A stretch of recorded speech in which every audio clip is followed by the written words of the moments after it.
పూరా local. Welcome to పూరా local. చెరువులు, కుంటలు, నాలాలు, ప్రభుత్వ స్థలాలలో ఎవరైతే అక్రమ నిర్మాణాలు చేపట్టారో వారి పైన చర్యలు తీసుకోవాలంటూ అంటే గత 2010 నుండి పోరాటం చేస్తున్నారు. జనం కోసం అనే స్వచ్ఛంద సంస్థ పెట్టి అంటే పోరాటం చేస్తూ ఉన్నారు. కసిరెడ్డి భాస్కర్ రెడ్డి మనతో ఉన్నారు. ఆయన అడిగి తెలుసుకుందాం. అంటే చెప్పండి, ఇప్పుడు జనం కోసం స్వచ్ఛంద సంస్థ ద్వారా ఇప్పుడు మీరు చెరువులు, కుంటలు ఏవైతే నాలాలపైన అక్రమ నిర్మాణాలు చేపట్టారో వాటిపైన చర్యలు తీసుకోవాలంటే 2010 నుండి మీరు పోరాటం చేస్తున్నారు. దీనిపై గత జూలైలో హైడ్రా నెలకొల్పడం జరిగింది ఈ రాష్ట్ర ప్రభుత్వము. దీనికి సంబంధించి మీరు ఫిర్యాదు చేయడం జరిగింది. తమ్మిడి చెరువుకు సంబంధించి, నాగార్జునకు సంబంధించి ఎన్ కన్వెన్షన్ ఫిర్యాదు చేయడంతో కూల్చివేయడం జరిగింది. దీని పట్ల మీరు ఏమంటారు? మేము గత 2000 సంవత్సరం నుంచి అంటే 25 సంవత్సరాల నుంచి ఇలాంటి పోరాటాలు చేస్తూనే ఉన్నాం. మా జనం కోసం సంస్థ 2010లో ప్రారంభించడం జరిగింది.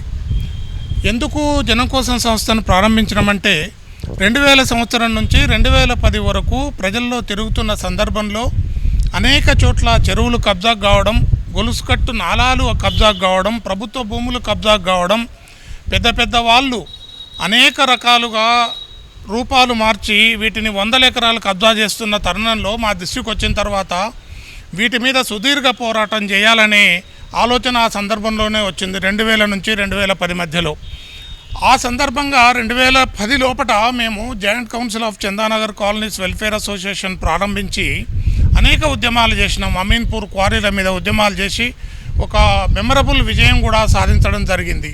దాని తర్వాత ఏదైతే 2010లో మేము జనం కోసం సంస్థను ప్రారంభించిన తర్వాత 2010 నుంచి చెరువులు, కుంటలు, నాలాలు, గొలుసుకట్టు కాలువలు ఎక్కడెక్కడైతే ఎంక్రోచ్మెంట్స్ అవుతున్నాయో వాటి మీద అధికారులకు ఫిర్యాదు చేయడం, వాటితో పాటు అధికారులు కింది అధికారి చర్య తీసుకుంటే పై అధికారికి ఫిర్యాదు చేయడం, ఆ పై అధికారి చర్య తీసుకోకుంటే ఆ పై అధికారికి ఫిర్యాదులు చేయడం, ఆ అధికారులు ఏం చర్యలు తీసుకుందని మేము ఆర్టీఐలలో వాళ్ళకు ఆర్టీఐలు పెట్టి ప్రశ్నించడం, వాటి ద్వారా సమాచారాన్ని సేకరించడం.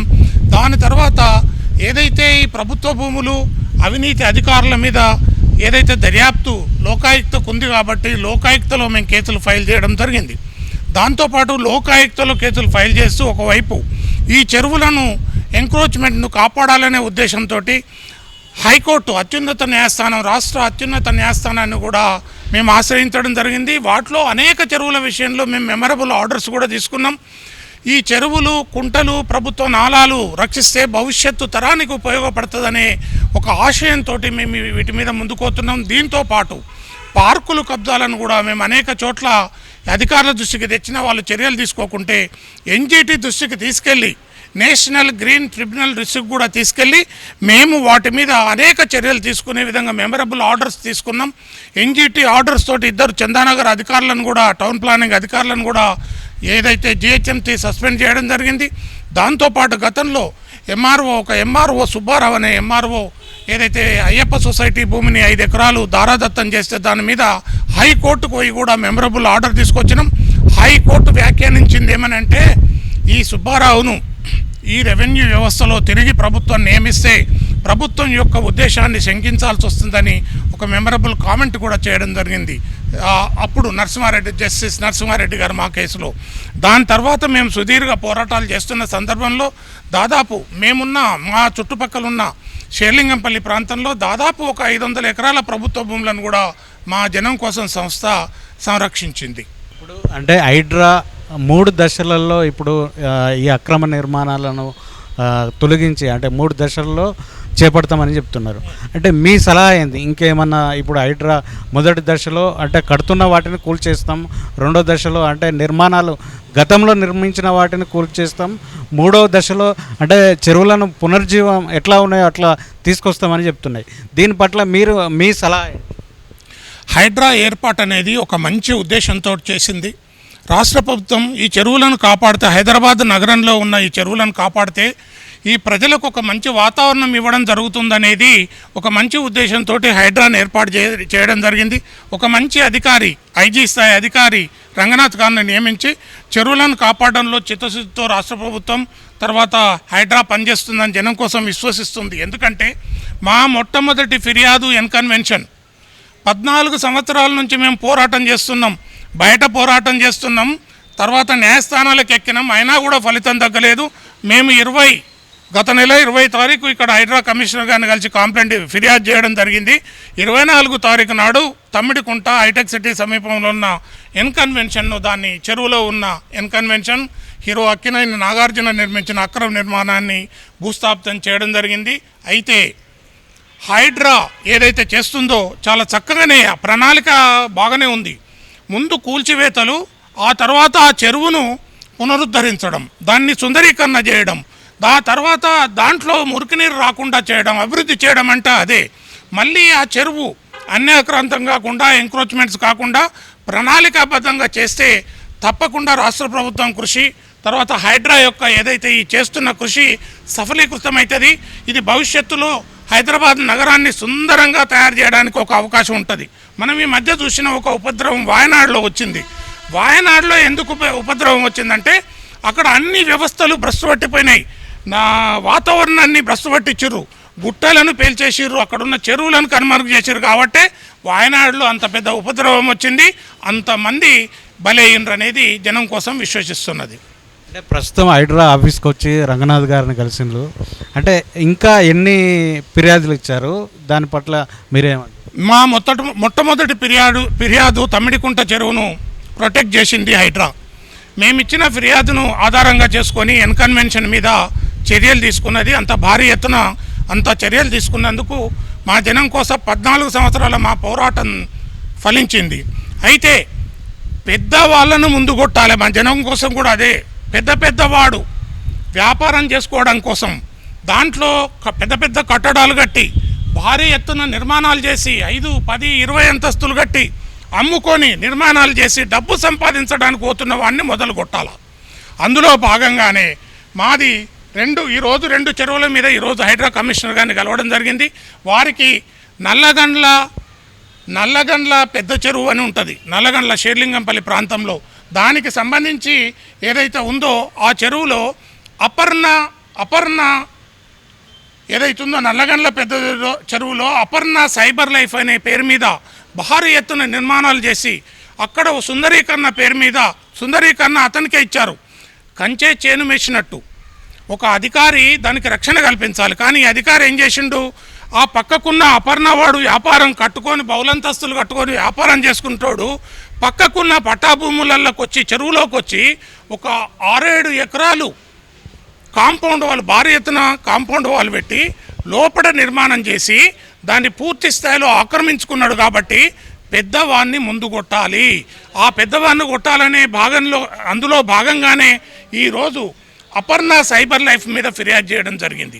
అపర్ణ సైబర్ లైఫ్ హైకోర్టుకి వెళ్ళినాం, పిల్ ఫైల్ చేసినాం. పిల్లో చక్కని ఆర్డర్ ఇచ్చింది 2018లో. 2018 నుంచి 2020 వరకు ఎలాంటి చర్యలు తీసుకోవాలి అధికారులు. 2020లో తిరిగి కంటెంప్ట్ ఫైల్ చేసినాం, అందులో కూడా చక్కని ఆర్డర్ ఇచ్చింది. అధికారులు ఏమి ఎంక్రోచ్మెంట్స్ లేవంటున్నారు. 2018 నుంచి 2020 వరకు తిరిగి 2024లో కొన్ని పేపర్లలో వచ్చిన కథనాలు, దాంతోపాటు మేము ఇచ్చిన ఆర్టీఐలలో అపర్ణ ఏదైతుందో సైబర్ లైఫ్ ఒక 18 మీటర్లు చొచ్చుకొని చెరువులోకి వచ్చిందని ఇరిగేషన్ అధికారి నాగరాజు మీడియాకి ఇచ్చిన స్టేట్మెంట్ను కూడా ఈరోజు మన హైడ్రా కమిషనర్ గారికి ఇవ్వడం జరిగింది. అపర్ణ సైబర్ లైఫ్ పెద్ద చెరువును కబ్జా చేసింది. దాంతోపాటు గంగారం పెద్ద చెరువులో అపర్ణ లేక్ బ్రిడ్జ్ పేరు మీద మొత్తం కట్ట డంపును పూర్తి స్థాయిలో నాశనం చేసి ఆ కట్ట మీదనే ప్రహరీ నిర్మించి లోపట ఏదైతే బఫర్ జోన్ ఉందో బఫర్ జోన్లో విజేత సూపర్ మార్కెట్ను నడుపుతుంది వ్యాపారం. అంటే ఒక కమర్షియల్ బిల్డింగ్ చెరువులో కట్టి లీజుకి ఇచ్చేశాడు. దాంతోపాటు పిల్లలు ఆడుకోవడానికి అక్కడ గ్రీనరీ డెవలప్ చేసినట్టు అంతా చేసిందంటే Aparna lake bridge, Aparna cyber life ఈ రెండు కలిపి దాదాపు 15 ఎకరాలు కబ్జా చేసినాయి. మా జనం కోసం అనేది కూడా ఇదే. పేదవాడు అక్కడ ఏదో చిన్న ప్లాట్లు కొనుక్కుంటే వాళ్ళని హింసించమని చెప్తలేం మేము. పేదవాడు ఎక్కడన్నా ఇల్లు కట్టుకుంటే సడన్గా పోయి దాన్ని కూలగొట్టమని చెప్తలేం మేము.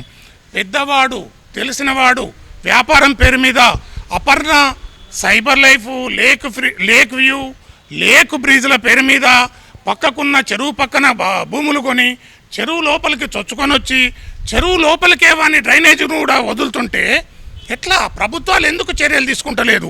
15 సంవత్సరాల నుంచి ఫిర్యాదులు చేస్తుంటే ఎందుకు పట్టించుకుంటలేరని జనం కోసం ప్రశ్నిస్తుంది. అందుకనే కమిషనర్ గారు కూడా స్పష్టమైన హామీ ఇవ్వడం జరిగింది. మా లక్ష్యం పేదవాళ్ళను కొట్టడం కాదు, పెద్ద వాళ్ళు తెలిసిన వారు వ్యాపారాలు చేసుకోవడం కోసం లేక్స్ను కబ్జా చేస్తే ముందు వాటి మీద దృష్టి పెట్టమని మేము కూడా అదే చెప్పినాం. వారు కూడా అదే ఆలోచన చేస్తున్నారు. ఖచ్చితంగా అక్కినేని నాగార్జున కోట్ల రూపాయల రెన్యూమరేషన్ చేసుకున్న అక్కినేని నాగార్జున తమ్మిడికుంట చెరువులో దాదాపు 4 ఎకరాల 9 గుంటలు కబ్జా చేసిండని హైడ్రా కమిషనర్ ప్రకటించిండు. మరి వాడికి ఏం తక్కువ అయింది? నువ్వు హీరోవు కదా, 25 సంవత్సరాల నుంచి హైదరాబాద్ నగరంలో వెళ్తున్నావు కదా. నేను హీరోను కాబట్టి, నేను ఇక్కడ ఇన్నేళ్ల నుంచి ఇక్కడ ఉన్నాను కాబట్టి, హీరోగా వేషాలు వేస్తున్నా కాబట్టి నాకు హైటెక్ సిటీలో తమ్మిడికుంటను కబ్జా చేసే హక్కు ఉందని అనుకున్నాడు ఆ అక్కినేని నాగార్జున. అందుకే జనం కోసం ఒకటి ప్రశ్నిస్తుంది. మార్గదర్శకంగా ఉండాల్సిన ప్రముఖులు, హీరోలు జనానికి ఆదర్శంగా ఉండాలా? చెరువులను, పర్యావరణాన్ని, ప్రకృతి సిద్ధమైన వనరులను కాపాడితేనే రేపు అవి మనల్ని కాపాడుతాయనే లక్ష్యంతో పనిచేయాలి. మా జనం కోసం అనే దృష్టిలో పనిచేస్తుంది. గతంలో ఒక లేకును కాపాడడం 15 రోజుల కింద, ఇప్పుడు 2 లేకుల విషయంలో హైడ్రా కమిషనర్కి ఇచ్చినాం.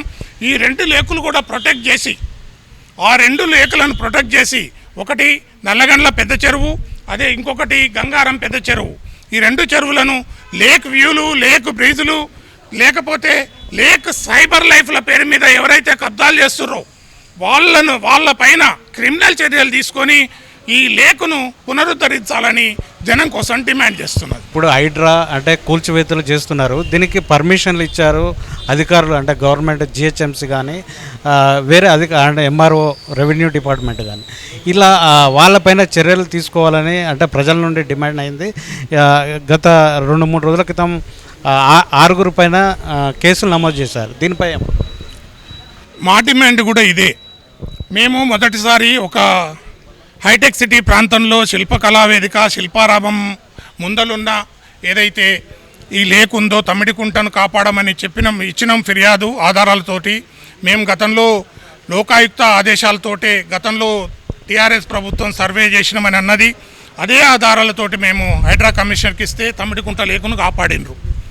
ఇప్పుడు నల్లగండ్ల చెరువు, తర్వాత గంగారం పెద్ద చెరువుల విషయంలో అపర్ణ కన్స్ట్రక్షన్స్ ఎవడైతున్నాడో ఆ దొంగ చెరువులను కబ్జా చేసినోడు, లేక్ వ్యూలు, లేక్ బ్రిడ్జ్ల పేరు మీద ఉన్న ఒక ఏదైతే చెరువులను, వాతావరణాన్ని కలుషితం చేసి వాటిని భ్రష్టు పట్టిస్తున్నవాడు ఖచ్చితంగా నేరస్తుడే.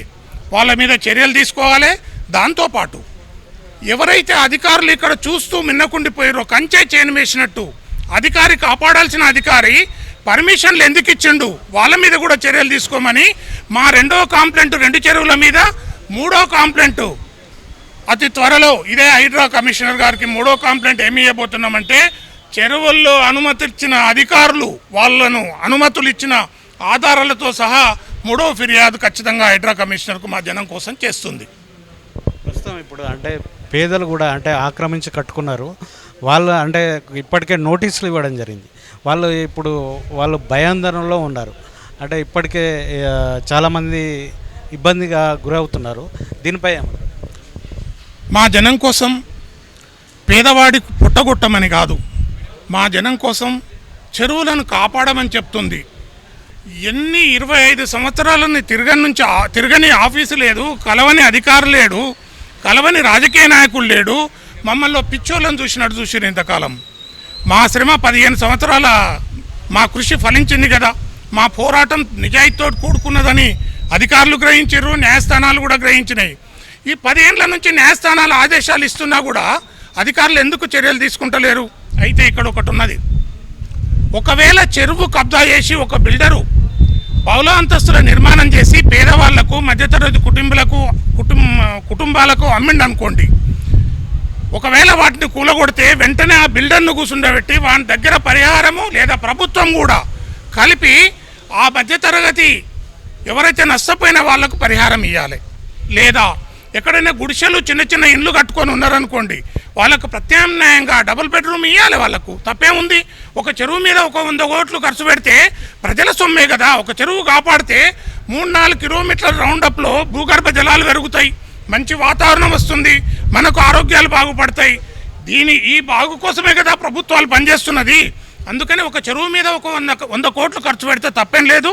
ఎక్కడైతే పేదవాడు మధ్యతరగతి వాడు నష్టపోతే వాళ్ళకు కూడా న్యాయం చేయాలని జనం కోసం డిమాండ్ చేస్తున్నారు. అంటే చెరువులను కాపాడాలి, రక్షించాలనే ఉద్దేశంతో గత 14 సంవత్సరాల నుండి జనం కోసంతో ఉద్యమం చేపట్టాము. ఇప్పుడు హైడ్రా వల్ల సక్సెస్ అయిందని చెప్తున్నారు. అదేవిధంగా ఎన్నో కోర్టులు ఎంతో అధికారులను తిరిగినప్పటికీ ఇప్పటి వరకు అంటే మా పోరాటానికి ఇప్పుడు హైడ్రా ఒక సక్సెస్ఫుల్గా ఉందని చెప్తున్నారు. కెమెరామెన్ సత్యతో రాజు, హైదరాబాద్.